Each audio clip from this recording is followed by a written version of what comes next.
Hi, this is Brett Stewart and welcome to another episode of my home recording videos. Now I apologize for the lateness of this video. I've had a lot going on in my life and my music life that's kind of caused me to be about a week late on this video. Most notably of which, my band The Twin Thieves is releasing their new album, The Loss of Peaceful Places, tomorrow, because it's going to release on July 19th. So if you want to check that album out, I'll put a link to our website in the bottom bar, and it's actually only going to be $5 to buy the whole album from our website. It's 16 tracks, and all of it has been recorded with the methods that I've been teaching you guys to record in a home studio. So check it out when you get a chance. That would be really appreciated. Let's talk about today's episode.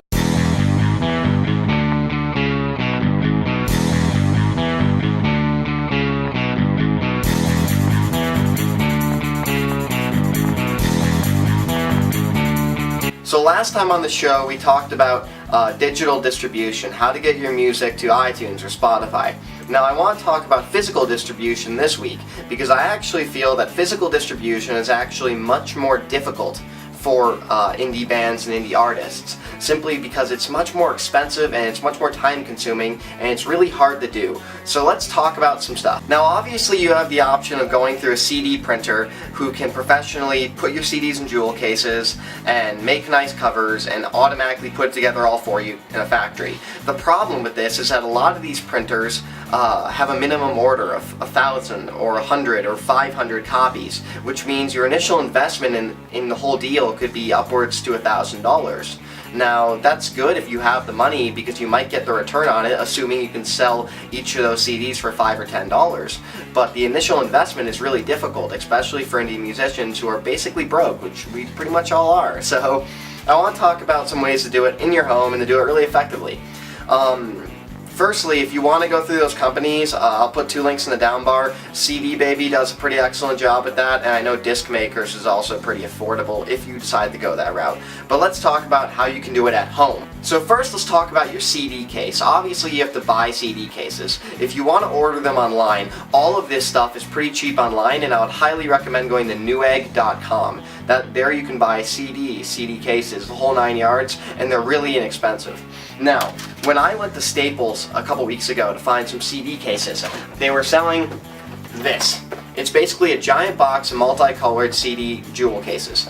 And I got the cases for $30. So there's 100 of them in here, so you do the math. I got a good deal. Now they're all different colors, like green and orange, and they look really nice. They're actually pretty nice cases. They're kind of cheap, but keep in mind, all the methods I'm showing you right now are significantly better than every other indie band out there. When I walk into a record store or when I walk into an indie performance, I get handed the shittiest records.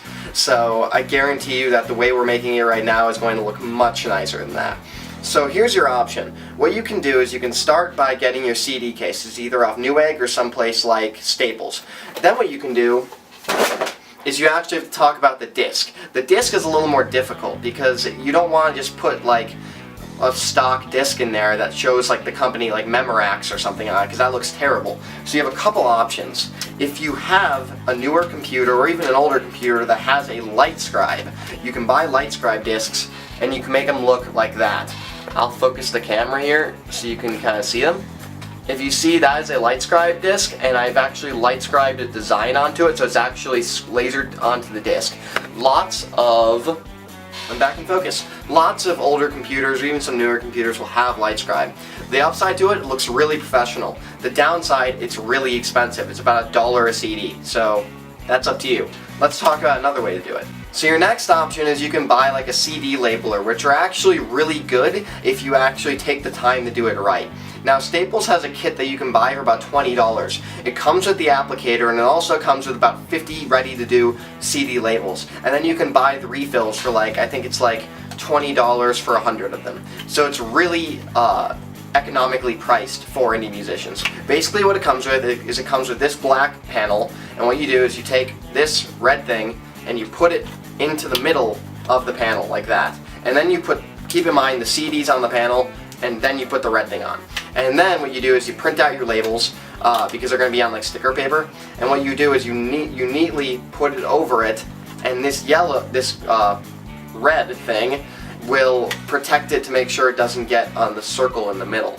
and it'll actually look really nice if you do it nice and if you print good labels and you actually take the time to design your labels well. And those will stick on the CD really well, and it won't interfere with any players. So that's the way I suggest it, that's the way I do it, that's the way we're selling our new albums. So that's what I would suggest if you want to get a more economic route to making your CDs look good. Let's talk about the actual presentation of it. So we found our jewel cases, and we've also made our CD labels and put them on our CDs. Now we need to make our jewel cases look good, because you can't just hand someone a case with a CD in it. It needs to have a cover, it needs to have a track listing.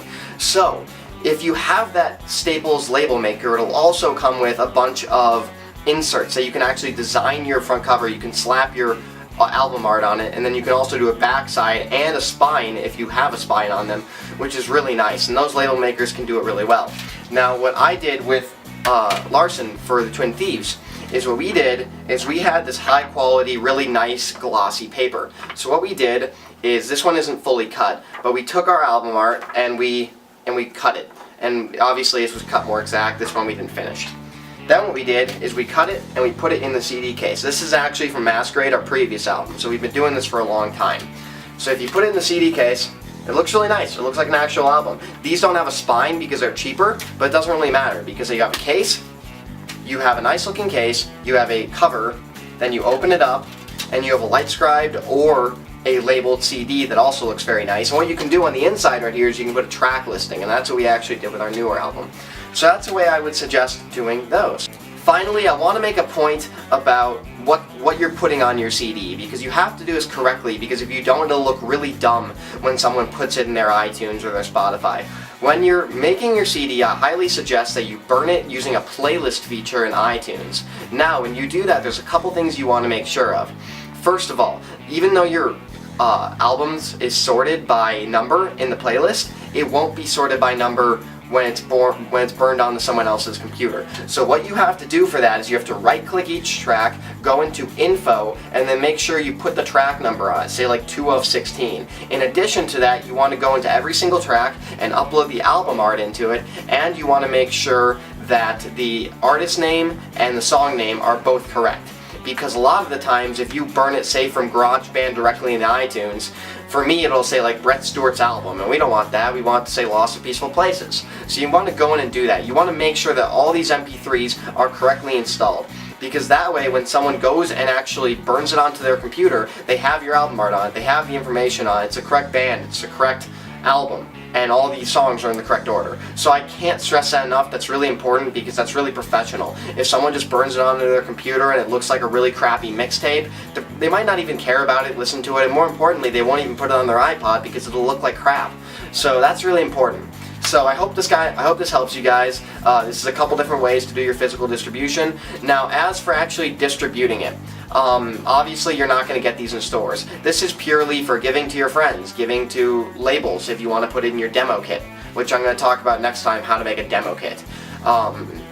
You can also give this out shows, or you can sell it. I know what the Twin Thieves do at each of our shows is we sell these really nice discs for $5, because we have the album art, we have the track listing, it's in a jewel case, and it's on a nicely printed CD, so it's worth $5, and you'd be surprised a lot of people will spend $5 on your indie music if they enjoy it, especially if you're in a bar and people are drinking. Just a side note, you make great money if people are drinking around you and they like your music, so play in bars once you're old enough. So I hope this video helped you guys. As always, leave any questions in the comments. I'll make sure to get on a better schedule with these videos, and the next one will be about how to get your press demo set up really nicely. So, hope this helped, and have a great 2 weeks until we meet again.